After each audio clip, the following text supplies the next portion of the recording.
Who's going to do welcome without Matt here then? Let's audition. Welcome. Welcome. Welcome to the GCN. Oh yeah, you got that. Welcome. Is that what he does? Yeah, you do, mate. You got that nailed.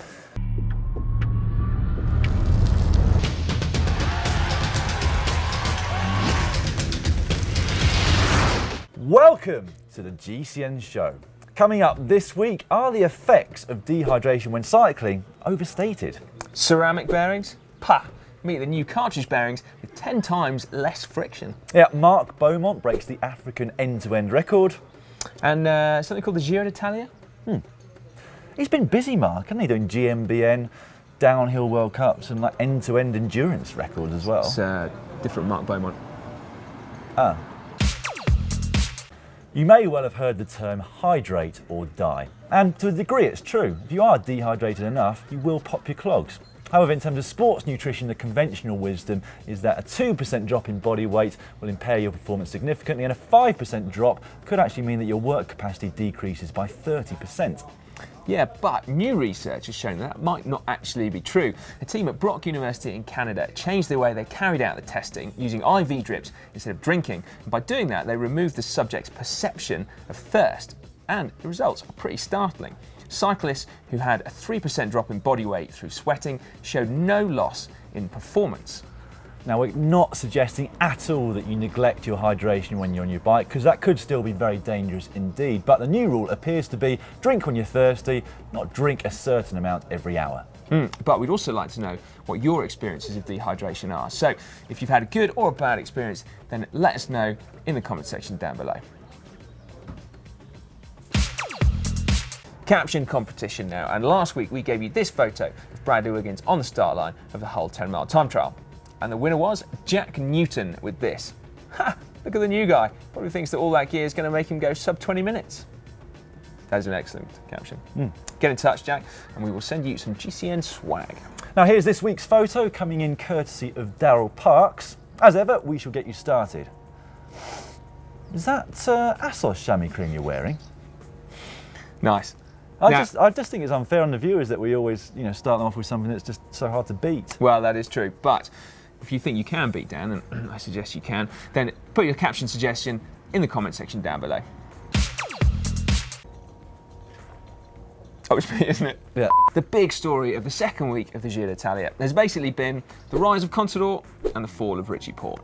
Yeah, the Tasmanian basically suffered consecutive blows after what had been a very measured and controlled first week on his part. And it was the first of those that was the most controversial. He punctured towards the end of stage 10 and was given a new wheel by Simon Clark, who rides for a different team.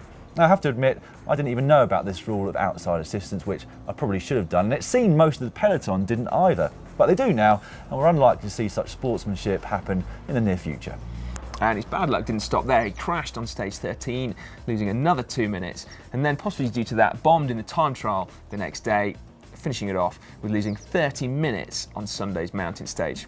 He is now on his way home. Now, in stark contrast to Porte, you have to say, is the case of Alberto Contador. He, of course, also suffered crashes. In the first week, apparently he dislocated his shoulder, and he was also involved in that stage 13 crash and lost enough time to lose the pink leader's jersey to Fabio Aru. And that was, in fact, the first time he's ever lost the leader's jersey in a Grand Tour.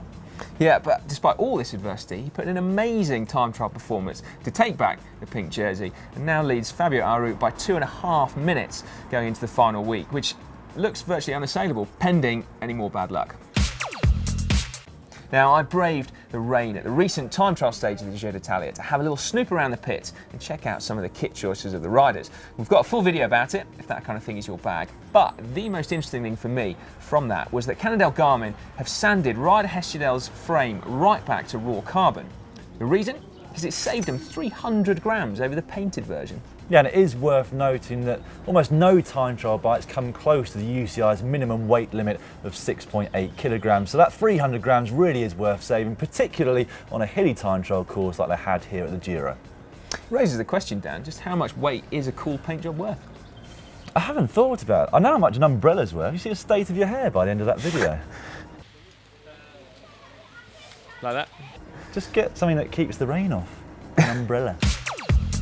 Elsewhere in the world of tech, there's been some really interesting developments in bearing technology.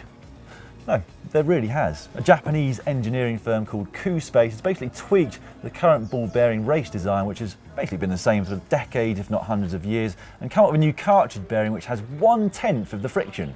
Now, they've basically done it by removing the chance of the ball bearings from actually bumping into each other without the use of grease. And this video, frankly, makes it look so incredible that it almost looks a little bit fake. Now, it could be some time before it actually comes to market, but it could be amazing. Basically, you could increase the sealing of the bearing while still having much less friction than standard ones. But it is worth mentioning, actually, that grease forms an important part of sealing the bearings from the elements. So for certain applications on bikes, this might actually not be as good as promised, but I personally, Dan, can't wait. Long-distance cyclist and adventurer Mark Beaumont completed his latest challenge just last week, Africa end-to-end unsupported, and he just happened to smash the record as he did so. Yeah, he covered 6,726 miles in just 41 hours and 10 days. Now, that's 41 days and 10 hours. 41 days and 10 hours. Now, that's an average of 160 miles per day, but what makes it special is the fact that it was on all sorts of different roads. Pretty amazing, really. I did say amazing twice, but still. That was amazing, mate, don't worry. Unfortunately, we don't have time to go through all of the results from last week, but here's a quick roundup. Jesper Hansen of Tinkoff Saxo won the Tour of Norway overall, whilst at the World Ports Classic, it was Chris Bookmans of Lotto Soudal who did exactly the same. And lastly, the Tour of Japan, I'm really pleased about this one, was won by Mizramid Poursaïed de Golacourt of Tabriz Petrochemical team. Nice work, mate. Fist bump. Cheers. Hi, too. Time for comment of the week now, and it came from Mailman, and it was underneath the video where we looked into the Castelli speed suit. He says, "It's a wonder how the average rider aboard a rounded tube classic geometry bike wearing a podium cycling shirt from Amazon can even move forward at all." Mailman, he's gone and thrown a match into the comment section again. I thought we established that you don't need an expensive bike to be competitive. No, definitely not. US Road Nationals took place this weekend, and while the road races themselves haven't taken place by the time we film this, the time trials have, and veteran Kristin Armstrong put in a stunning comeback performance to take her 4th time trial national championship. Yeah, however, the 41-year-old's sights are firmly set on next year's Rio Olympics, and this was a really crucial stepping stone to that goal because she's now qualified to represent the USA team at the World Championships this September. Actually, haven't been doing any checks so far. I was going to say, you're making me paranoid now. Coming up on the channel this week, on Wednesday, we've got how to train for time trials. Thursday, we've got top 10 tips on how to make every ride a good ride. And on Friday, after much demand, Hannah Grant of Tinkoff Saxo is back in the GCN kitchen making energy bars. Yeah, on Saturday we take a closer look at Theo Geoghegan-Hart's Cipollini time trial bike. Sunday is off the back, and on Monday we show you how to change your chain, and we go quite in depth about chain length as well. Oh, and Tuesday is just kind of more of this rubbish, really. Same thing again. What was it? What was that expression? Same but different. Yeah. Well, just same, really. But different. We've got a few tweets of the week for you this week. What a treat. First is a little bit of bants between Simon Clark and Richie Porte after that stage 13 crash where Richie was held up. Firstly, from Simo Clark, he says, "Went past Richie Porte again today when he needed a spare bike from his crash, and I thought, if only I could give him mine." Richie Porte, along similar lines, said, "Needed your bike today, mate. Kiri's bike was a little bit too big." Now, elsewhere from the Giro, Oleg Tinkoff kind of waded in Oleg style. He said, "Italian hotels in the mountains aren't luxury enough. I'm looking into motorhome rental for the 3rd week of the Giro. Any ideas?" Well, that's it for this week's GCN show, but if you would like some more content, we've got a playlist up there for you which covers all of our Giro d'Italia videos. Yeah, but away from the racing, you can click down there and watch our top 10 commuting tips. And before going to either of those, of course, you've got to make sure you've subscribed to GCN. You can do that by clicking on us, or the Dolomites. Yeah.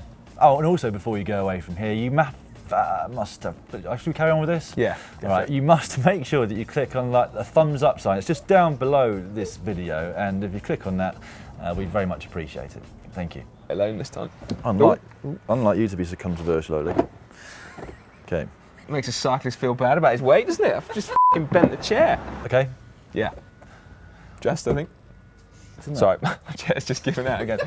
I'm changing my plastic chair. Oh, I haven't even done my hair yet. No. What, this year?